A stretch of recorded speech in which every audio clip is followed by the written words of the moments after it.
Good evening, ladies and gentlemen. Thanks for listening to the Wall of Power Radio Hour. This is your host, Paul Metza. As most of you know, last Tuesday, President Obama outlined his steps via executive action to implement sensible gun control laws, strengthen existing gun laws, and tighten loopholes in the gun for sale industry. I have with me online from Washington, D.C. for the entire hour, Mr. Joshua Horowitz, who, as Executive Director of the Coalition to Stop Gun Violence, was invited to the East Room of the White House last week to hear the President speak. Mr. Horowitz is Executive Director of the Coalition to Stop Gun Violence. He is a graduate of the University of Michigan and received his law degree from the George Washington University. He is currently a visiting scholar at the Johns Hopkins Bloomberg School of Public Health and the co-author of a book, Guns, Democracy, and the Insurrectionist Idea, that was published by the University of Michigan Press in 2009. Mr. Horowitz has spent nearly 2 decades working on gun violence prevention issues. Mr. Horowitz, how are you? I'm good. Thanks so much for having me. I really appreciate it. Well, I know you've had a very busy week. We'll give the people out there in the Wall of Power Radio land a little personal background of how you and I met.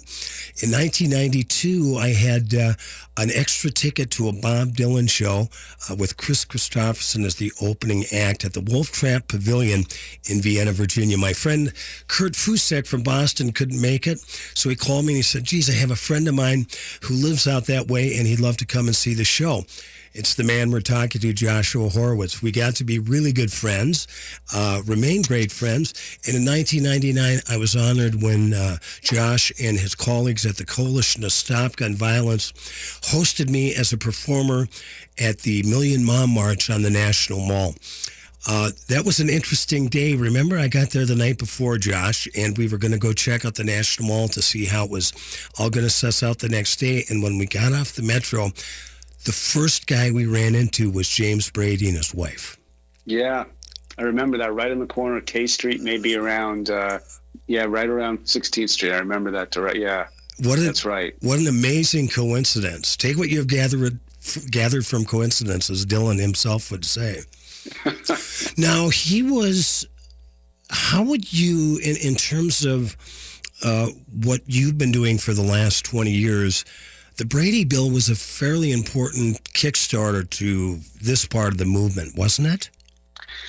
Yeah, so I was actually I'm actually doing this over 25 years, so I was around when the Brady Bill passed. And the Brady Bill really is the backbone, the Brady Law is the backbone of all our sort of gun violence prevention policy. Mm-hmm. And what it does is it makes people who are what's called engaged in the business of selling firearms, it requires them to do background checks when they sell a gun. So if you have a license from the federal government to sell firearms, you do a background check. And we have now a system called the National Instant Check System, which I'll refer to as the NICS, which when you go to a gun dealer, you go to the NICS and they check to see if you're a felon, if you've got a violent misdemeanor conviction, whether you're whether you've been adjudicated a mental incompetent. I hate that language, but that's the language.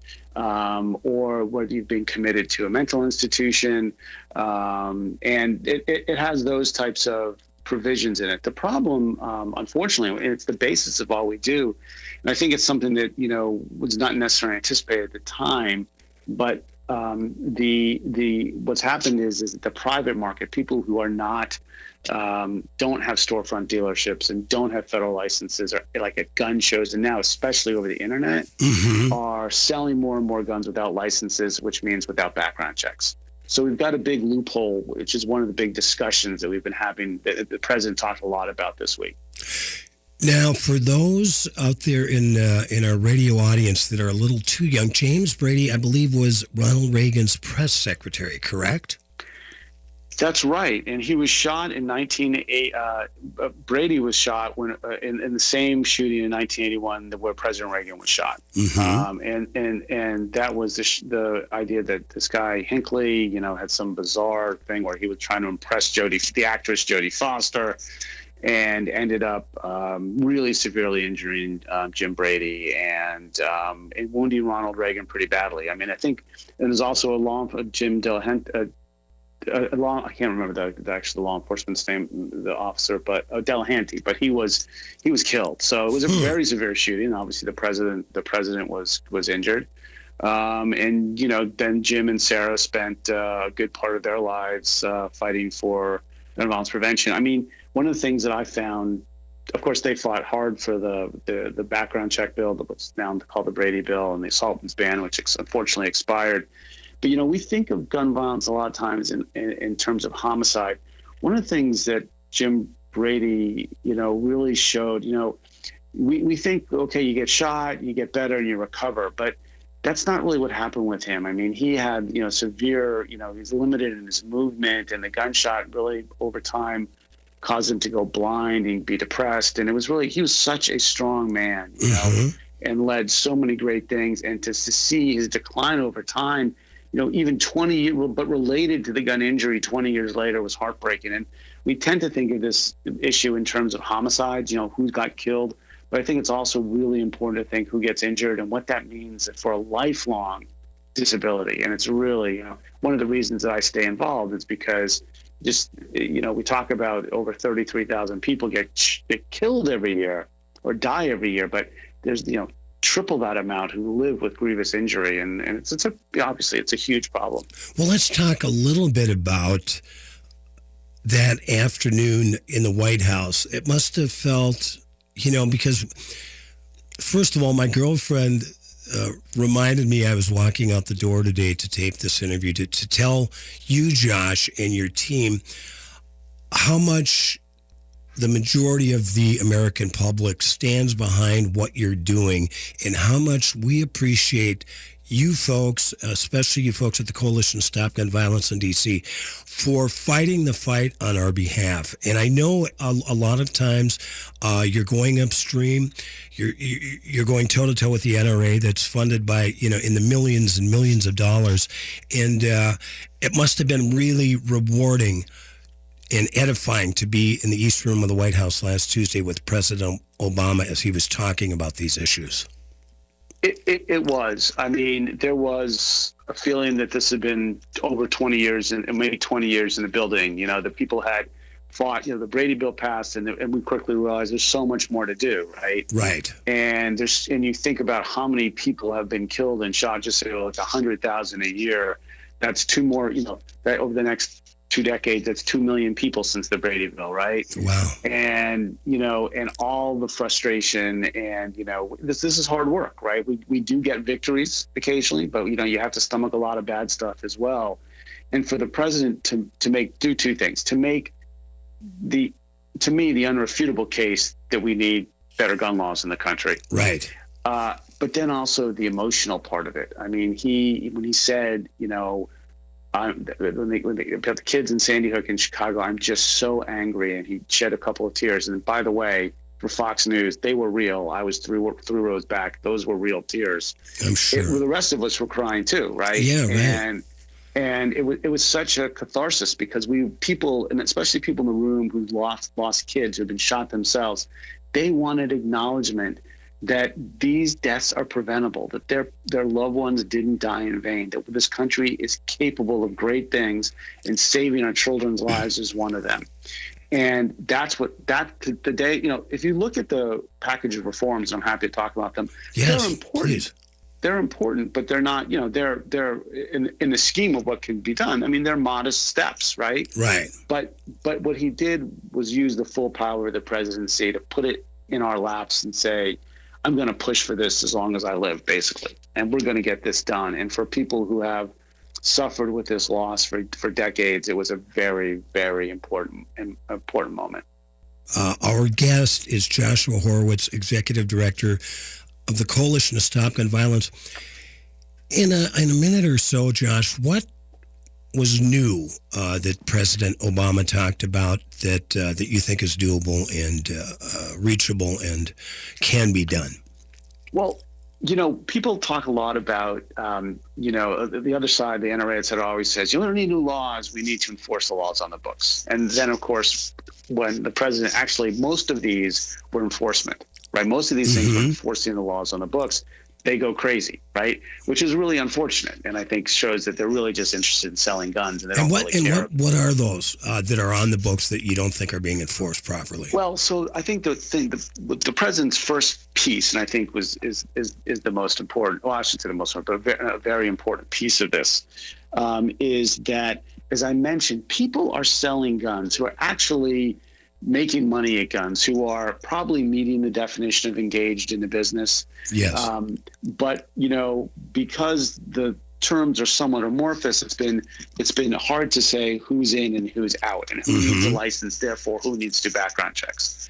So what the Bureau of Alcohol and Tobacco Firearms did, and what he announced, was a guidebook, basically, about 13 pages of guidance to say, okay, we have court cases out there. We have these types of prosecutions. Here's who's in and who's not. And they gave a whole bunch of different scenarios, and we're giving people the idea, if you sell from, I have one gun that I'm going to sell to my buddy, that's not engaged in the business. But if I'm every weekend going to a gun show or regularly selling guns over the internet to people I don't know, that's engaged in the business, and you are going to need a license. And what that means, and this is what it means, is that you are going to be prosecuted if you don't follow that guidance. And that's the big change. Before, because it wasn't necessarily clear who should get a license, there was some wiggle room.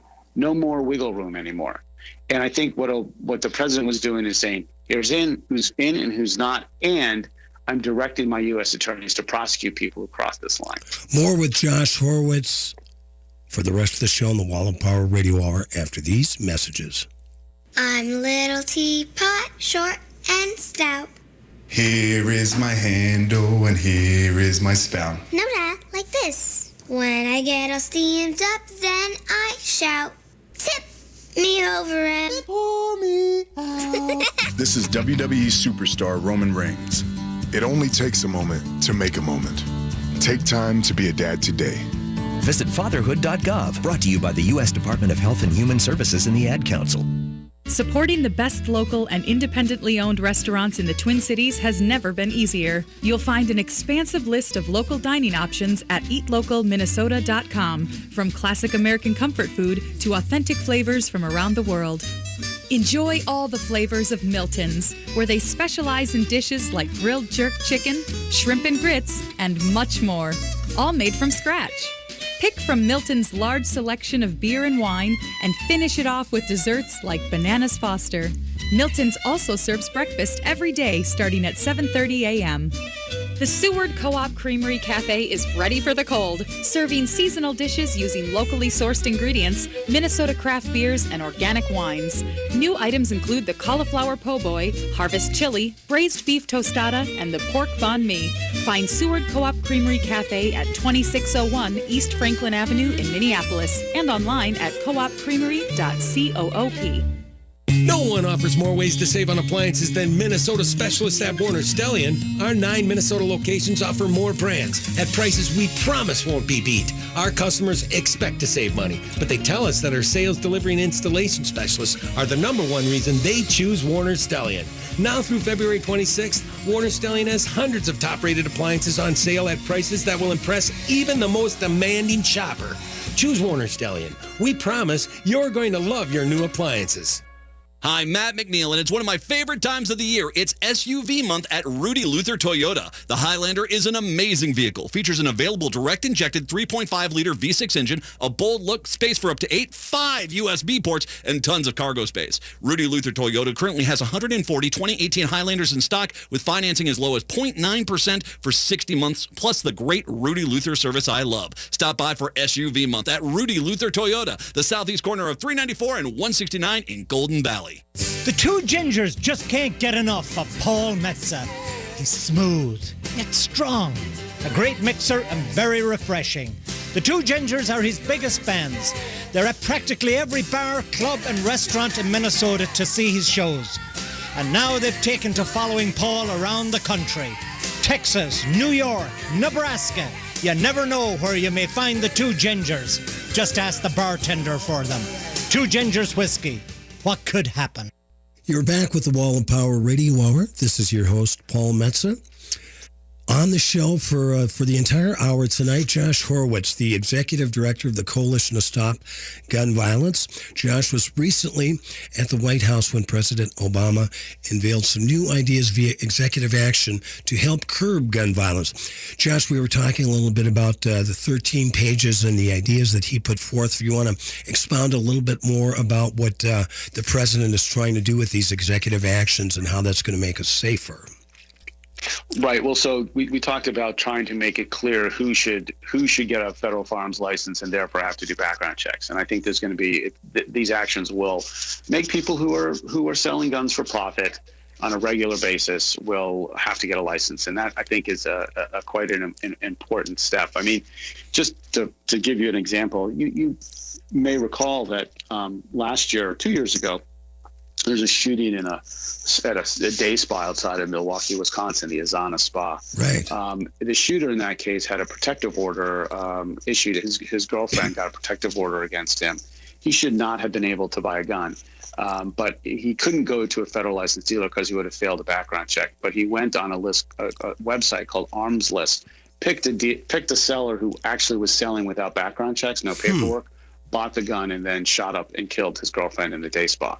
Shot a number of other people. That's why this is important. If you have a prohibition, you shouldn't be able to buy a gun.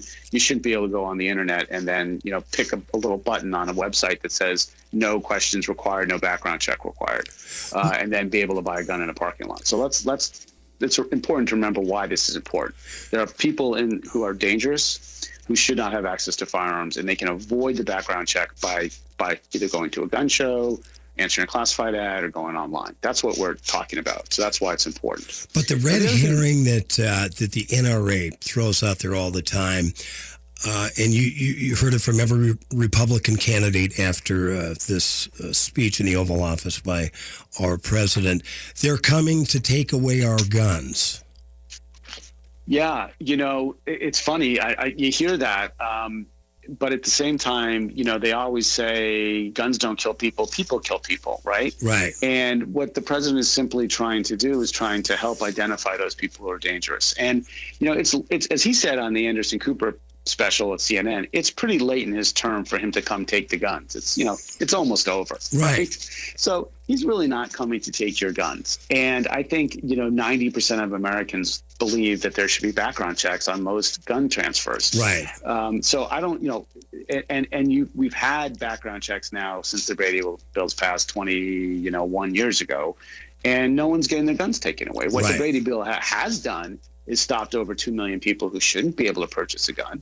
Right. Right. And I think, I don't think, people think that if you're a felon or that you've been committed to a mental institution recently, those types of things, or you're a domestic violence abuser, that you shouldn't be able to go out and buy guns. Well, how do you do that? But through a background check. So you're trying to stop people who are dangerous, but the person, who gets a background check and passes it has nothing to worry about coming to take their guns. In fact, the NICS check, National Instant Check System, that does the background check is required to destroy the record within 24 hours. So it's not registration or anything like that. It's a simple background check. So, and the idea that this is going to then turn into some kind of, gun confiscation is sort of ridiculous. And the idea that, Obama's going to do that is he's, practically on, he's on his way out. He knows it.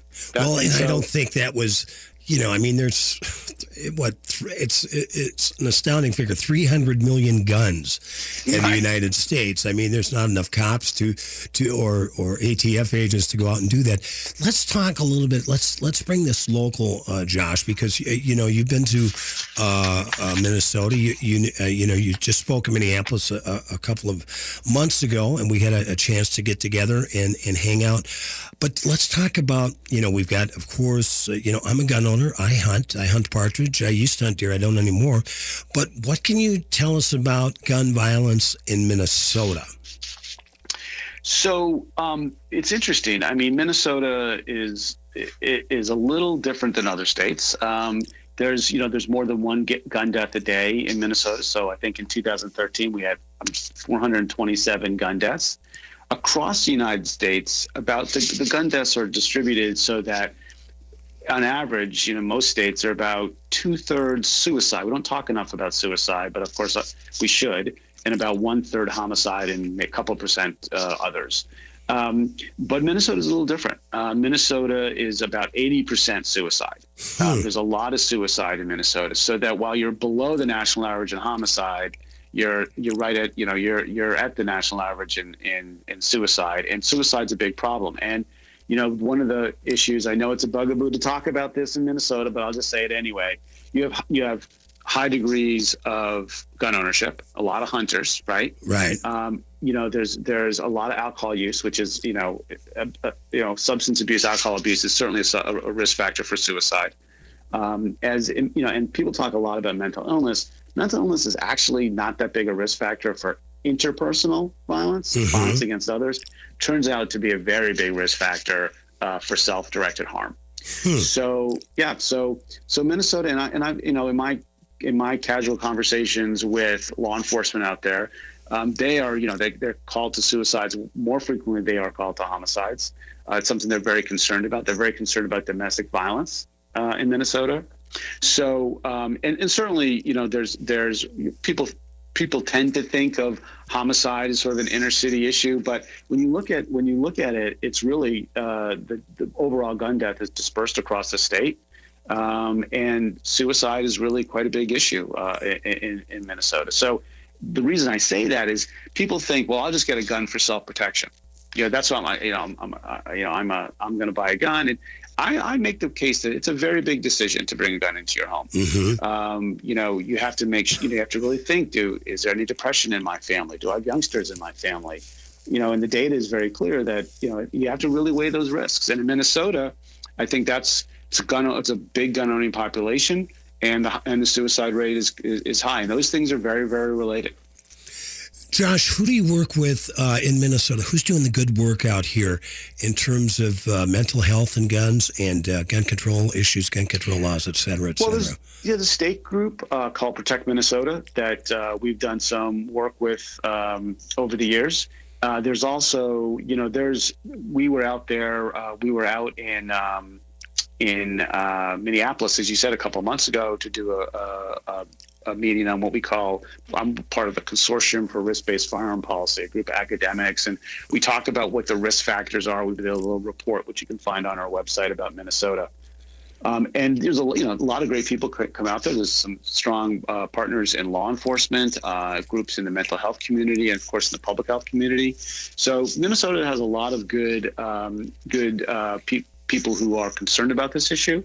And we also partner sometimes, some of our national partners are also involved in the state. So, there's a lot going on in Minnesota, and I expect that over the next couple of years, you'll see a fair amount of action at the State House on issues like background checks. And also, we haven't talked about this, but a policy called the Gun Violence Restraining Order, which allows family members and law enforcement to sort of call a timeout and to get an order that says, my family member's too distraught. I need to temporarily remove a firearm while they get help for their underlying, whether it's mental illness or substance abuse or whatever. Well, let's pick that up, Josh. Let's pick that up in the next segment of the Wall of Power Radio Hour with my guest, Josh Horowitz, Executive Director of the Coalition to Stop Gun Violence. We'll be back after these messages.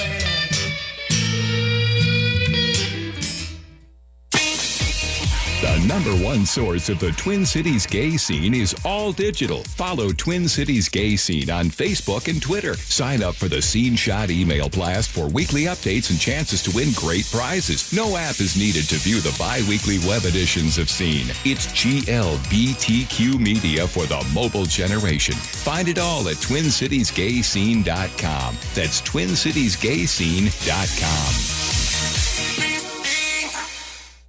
The two gingers just can't get enough of Paul Metza. He's smooth, yet strong, a great mixer and very refreshing. The two gingers are his biggest fans. They're at practically every bar, club, and restaurant in Minnesota to see his shows. And now they've taken to following Paul around the country. Texas, New York, Nebraska. You never know where you may find the two gingers. Just ask the bartender for them. Two Gingers Whiskey. What could happen? Anytime is the right time to update your music collection, so stop in at the Electric Fetus and browse their massive selection. You'll find everything from rock and pop to international and roots, and so much more on CD and vinyl. Not only is Electric Fetus the best stop for music, but they also carry a wide and unique range of gifts. Bath products, clothing, books, stationery, candles, incense, you name it. That's the Electric Fetus at 2000 4th Avenue South in Minneapolis and online at efetus.com. This is Ken Hageland of Minnesota Hospice, inviting you to listen to our brand new show airing on AM 950 on Saturdays from noon to 1. The Minnesota Hospice Show looks forward to discussing how we honor life and to exploring the physical, spiritual, mental, and emotional issues we experience throughout all stages of life. Learn how hospice is the new face of hope and how it's your benefit, your choice.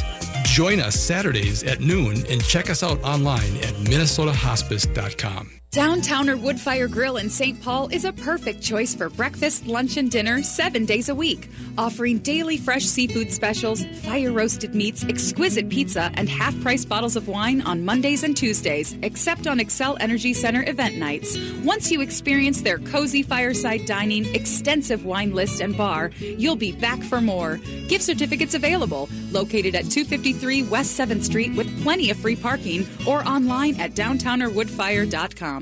Hi, it's Tom inviting you to the Blue State Ball VIP reception on Saturday, March 10th at the Blaisdell. VIP starts at 5:30, where you can meet and take selfies with me, Norman Goldman, and other AM 950 hosts. The reception is a hosted bar with butler passed hors d'oeuvres, great music from Paul Metza, and signed book giveaways. Then stick around for general admission at 7. So come mingle with me, Norman Goldman, and other AM 950 hosts during the Blue State Ball VIP reception. VIP tickets are at am950radio.com. I'll see you at the Blue State Ball. With your AM 950 weather, I'm Sam Turnberg. Tonight we'll see snow piling up to a possible 5 inches and lows around 19. Tomorrow will be mostly sunny with a high near 31, and Monday will also be mostly sunny with a high near 37. Most Tax Service has been working for you, not the IRS, since 1971. They're located in Highland Park in St. Paul and are one of the largest sites that electronically files taxes in the country. Call 612-721-2026 or visit mohstax.com. That's mohstax.com.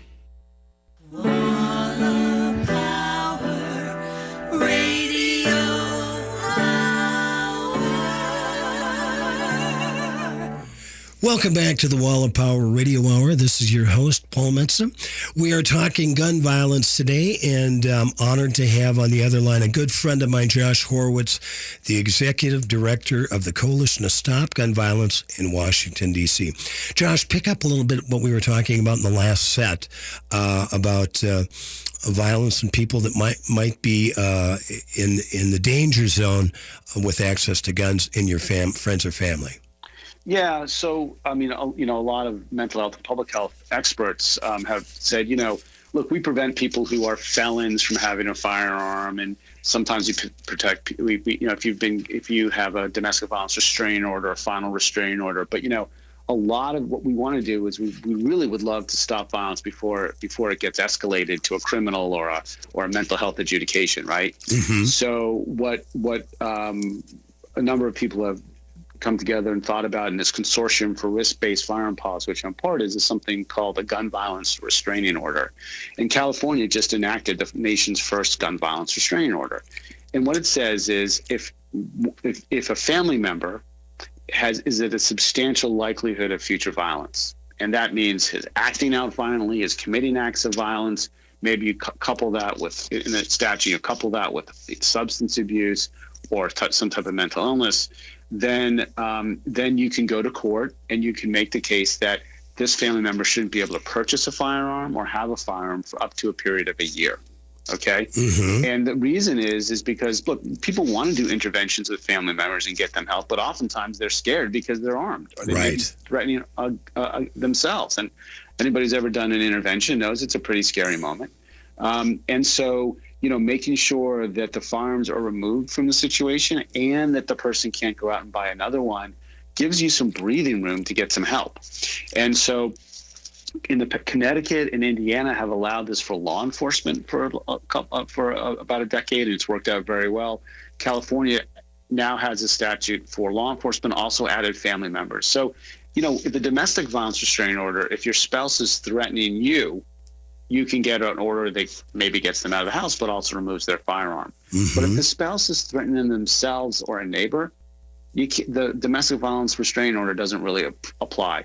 So this is based on the domestic violence restraining order, but it allows that family member to say, something is wrong with one of my son, my husband, or whatever. I don't know what it is, but they're acting violently. They're acting differently. Let me get the gun out of the house. And then ask a judge for help. And then we get some treatment. And we're very, we're very excited about that tool.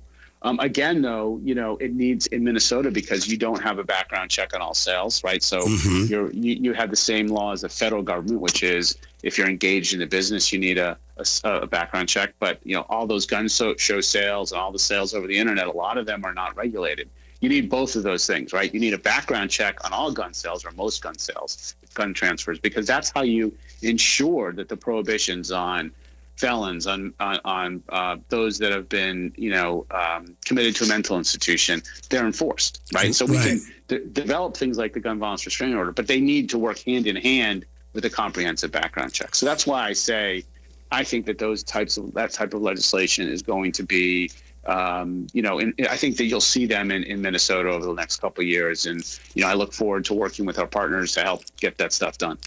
Josh, all this stuff seems so sensible to me, especially when you're talking about how dangerous guns, especially, semi-automatic weapons can be.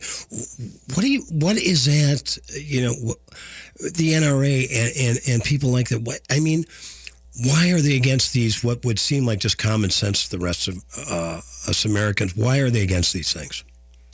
Well, I think at a common sense level, and, even most NRA members support all the things we talk about, right? They certainly support background checks to overwhelming levels, and they want to make sure that people, that people who are felons and people who, have been committed to a mental institution because of danger to self or others, that they don't have easy access to weapons, and the only way to do that is to have a background check. But I think there's two things going on. For one, the people who really don't want any regulation, it's because, for a group out there, it's really not about gun regulation per se. It's about the idea that they need their gun unfettered from any government control because their goal is that they want to be ready. They think there's an individual right to fight government tyranny. And we can talk about the Second Amendment, but that's not part of the Second Amendment. There's no individual right to fight tyranny. Because think about it, one man's tyranny might be another man's universal health care. That's the way our democratic process works. You don't get to disobey the law violently when you disagree with it. But that's, to some people, and it's, I've talked about this in my book, Guns, Democracy, and the Insurrectionist Idea, about how there's that there's a section, not all of it, but a section of part of the gun world, should we say, the gundamentalists or whatever you want to say, right? I love that. Yeah, who basically say, look, we don't want any. It's not about safety. We don't. That's quote unquote collateral damage. What it is for us is to have a gun, have a firearm to take on the tyranny of the government should we need it. Okay. There's also, so that's one piece. And let's go revisit that in a minute. But let's also make sure that's very clear here that it's about gun sales. Right. And it used to be that the industry and the NRA were separate. They were separate entities with separate goals. And the industry is much more amenable to regulation. They didn't care, right? But now they're the same. And what's interesting is that the board of directors, there are gun company executives and the board of directors of the NRA, and they're very intertwined. And so it's about selling weapons now. So, anything that might decrease sales in any manner is frowned upon. And the almighty Yankee dollar. Right, and that's part of this. And I think, bragging about, the industry brags about it whenever Obama talks about gun violence, more sales go, the sales go up, and that's true. And but what's sad about this is that a portion of those sales, right, are going to be used for guns that will eventually be used to shoot each other, and even more typically to shoot themselves. People shoot themselves. Right. So, the idea that companies, people, I understand gun manufacturers want to make profits, but, the idea that they're willing to, they're willing to say, well, we'll make those profits. And, this collateral damage is just part of our profit making. That's wrong. And that has, been rejected by America and so many other products. But somehow we can't get around it for the firearm. What is, so give me your take on the Second Amendment, because, that's the amendment that everybody's got a different view of, the fundamentalists and yourself. So give us Josh Horowitz's read on the Second Amendment. Well, look, my read on that is that, well-regulated militia being necessary to the security of the free state, the right of the people to keep and bear arms shall not be infringed, means, right, that means that it was a power split between the federal and the state governments. And if you read the original documents, there's zero mention of an individual right to self-defense. It's all about, how do you protect the power or the providence of the state militias. And that was super important, especially in the southern states, because they needed their militias to put down slave insurrections. Remember, most of these people lived in minority white states at the time, right? Mm-hmm. And they were worried that the federal government would take their militias and send them off to fight some frontier war in Canada, right? Right. So it's if you ask me, that's sort of the original interpretation. Now, we do have a Supreme Court, and the Supreme Court has said, and I think we all have to live with this, even though I have Josh Horowitz's view, we have to live with what the Supreme Court has said, which is there's an individual right to keep and bear arms to protect hearth and home. Okay? Right. So that means that people have the right to have a gun in their home. And I'm a member of a couple different bars in Virginia and in Washington, D.C., and I must live by that interpretation, and I do. And but what's very important about that decision is it was very clear that it also said long-standing prohibitions are, like on felons, for instance, will stand. Mm-hmm. And in order for that to stand, that means you have to have a background check. How can you tell if someone's prohibited if you don't do things like background checks? And the court since then has been very, very reluctant to get involved in cases. So they just rejected a challenge to an assault weapons ban in what was it, Illinois? Yeah, in a small town in Illinois, they said we're not going to, that ban stands because the Supreme Court wouldn't get involved. They have not got involved in the concealed carry debate. Some people say there's a right to carry a gun in public. The Supreme Court has not weighed into the issues and has not overturned bans or prohibitions on states limiting concealed carry.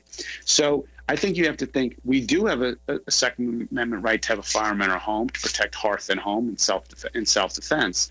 But that right, I think, like all other rights, has to be balanced against other rights, as well as to understand that it is a limited right. Right. It's not a right to have any type of gun you want at any time. Now, I think if you see what's going on in Oregon now with the National Wildlife Refuge, that's where you see these individuals saying, we want to change the law through force of arms, and we're going to protest with our guns to say, this grazing, the way we've done these grazing fees and lands and prohibited ranchers at some time, we want to change that. And that's when I talk about, that is what their view is, that they have individual right to take on, to have arms to take on tyranny. And I would say that's one of the most anti-democratic notions I've heard. Mm-hmm. And that's why I wrote about it in a book. I mean, the idea that, look, we go to court, we vote, we decide things. Sometimes you don't like them, but you live with them because that's what we live in a democracy. Right. But we have, and if you look at the Bundy Ranch and now the National Wildlife Refuge here in Oregon, you see the sort of the actual realization of people saying, I want to use the force of arms, and of course they're all carrying AR-15 semi-automatic assault rifles, to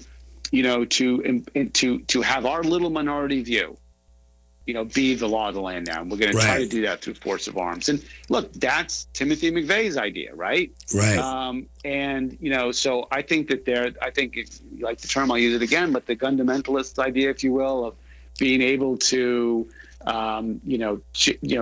fight government tyranny through force of arms is ridiculous. And I think that has not been endorsed by the court.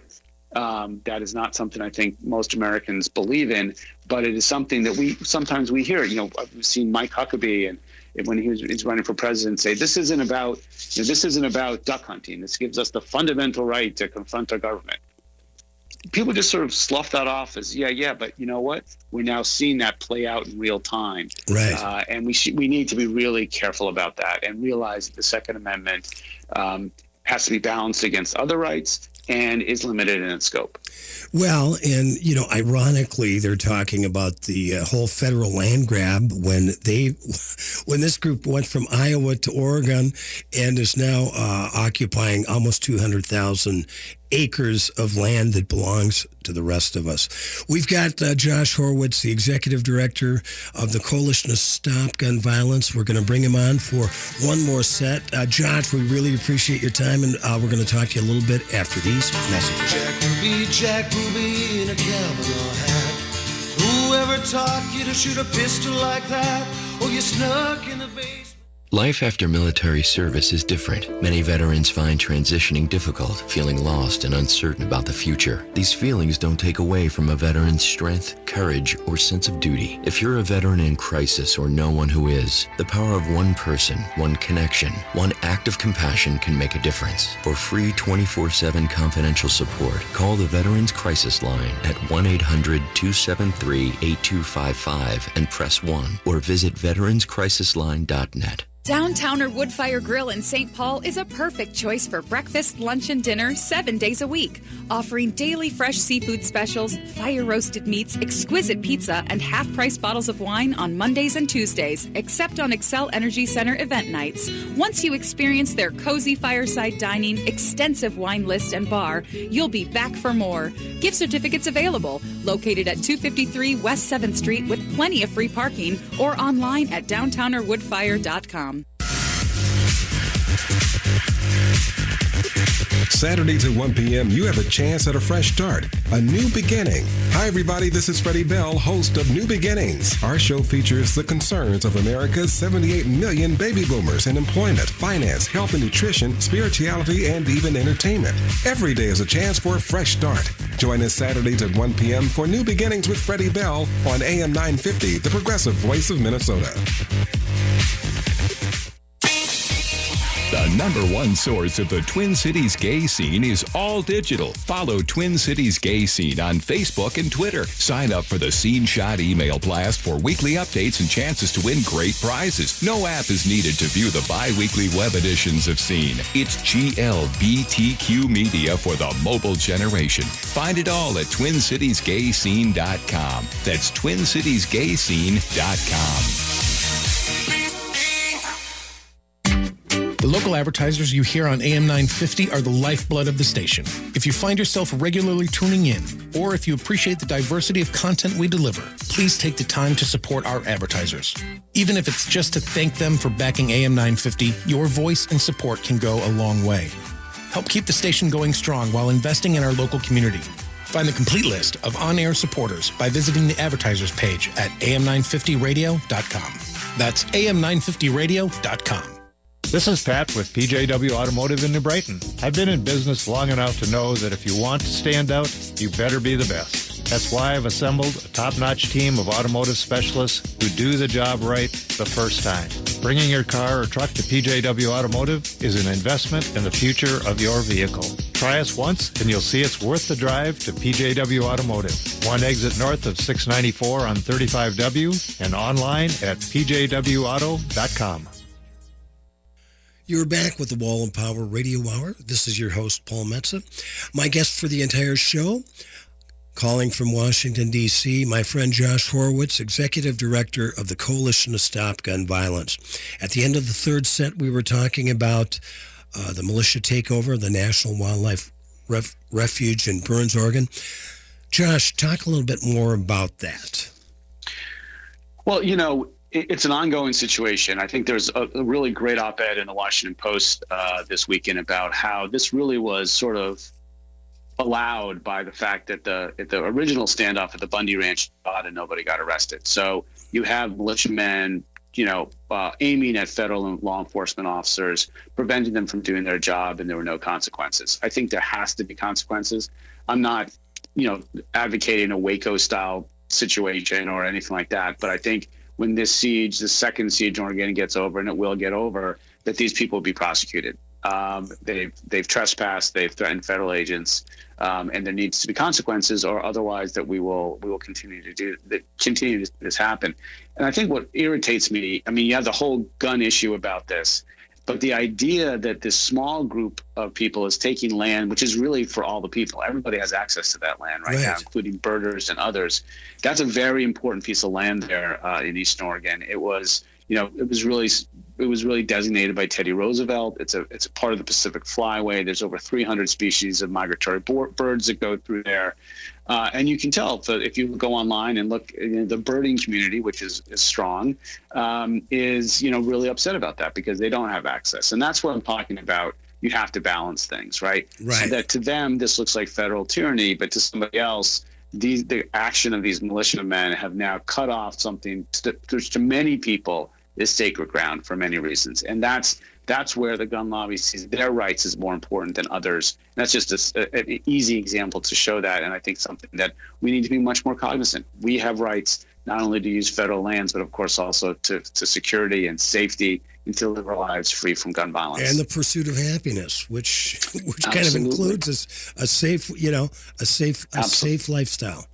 Absolutely. Now, one thing I wanted to talk to you about, and I know it's very personal for you because you were very close to the Virginia Tech massacre. You live right out there. You work out there. You were very involved with the families that had young children killed violently at Sandy Hook and other tragedies around the country.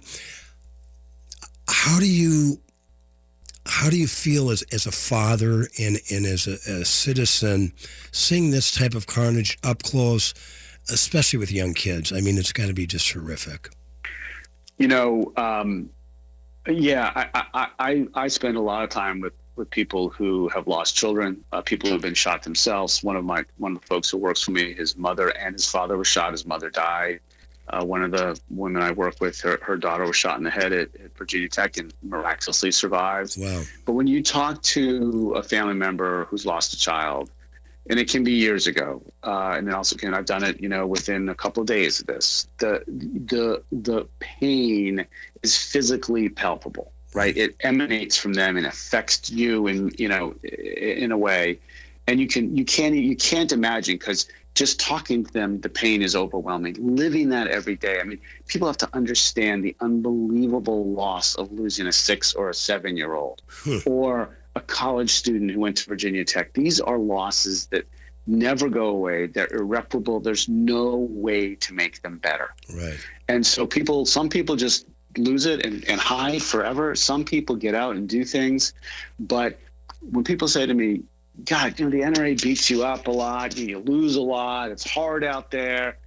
What I do is not hard. Try living without your child. That's hard. Well put. And all I can do is try to make their pain, that try to do something so that the next family won't feel that. And I become extremely close with these families. And that's why I keep going. I originally thought, I'd do this for a couple of years and then go back to private practice. I'm a lawyer, I was in private practice, and I'm just not going to do that. This is my life's calling. And the reason is because I've become so close with many of these survivors, and I want to make sure that we don't have any, or minimize to the extent possible, this terrible, terrible tragedy we have across America. Well, as I said earlier, Josh, thank you so much on the behalf of tens of thousands of us that really appreciate the work you're doing and the work of the Coalition Stop Gun Violence. You can make donations. Check out what they're doing at csgv.org. Josh, we just have a couple of minutes left. How do you answer the people said if somebody else had a gun during any of these instances, they could have got the drop on the shooter? Yeah, it turns out it's pretty hard to do that, especially in a crowded scene, right? And so when people get the drop on you with an AR-15 or a Glock, 40 caliber, it's really hard to be effective in fighting back. I was recently, I had the privilege of being invited to do a simulation. I spent a fair amount of time at the range working on skills in the simulator. Mm-hmm. It is really hard. And if you don't practice, on a regular basis, it's almost impossible. I will tell you this quick anecdote. My friend Pat Maish, who was at the shopping center where Gabby Giffords was shot and helped, she knocked the magazine out of the hands of Gerald Loeffner as other people were tackling her. Wow. It turns out there was a concealed carry holder with a gun on scene at the Gabby Giffords shooter, but it was too chaotic. They couldn't do anything about it. And I've heard, I have not talked to the person myself, but I've heard that the person said, almost shot Pat Maish. It was too confusing. Right. And so, when you bring a gun into the home, you're putting yourself and your family at an increased risk. Training, practice, locking your guns, they're part of this. You're going to be completely useless if you don't do any of those types of things. Right. And for most people, they just don't take the time to do it. So how can we out here in Minnesota, who can we talk to? How can we lend our support financially or spiritually to what cause, what group? Who would you suggest? Well, like I said, I would talk to Protect Minnesota. Okay. The other thing I would say is talk to your law enforcement. Okay. There's a lot of law enforcement across the state. I know Chief Harto in Minneapolis is very involved in gun violence prevention efforts. And I think local law enforcement is a great resource. They want to hear from people. They want people to be involved.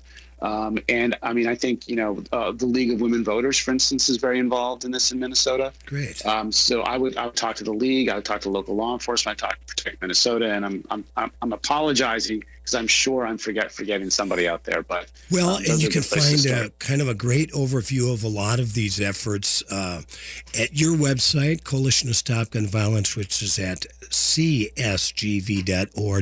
Josh, I want to thank you for taking the time to explain these issues to us, these very important issues of our time. I look forward to getting out to D.C. We got to go have a couple martinis at the Monocle, our favorite little bar there, by the Capitol.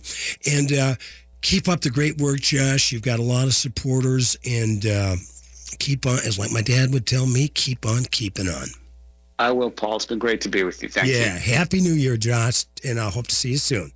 Thanks for listening to the Wall of Power Radio Hour.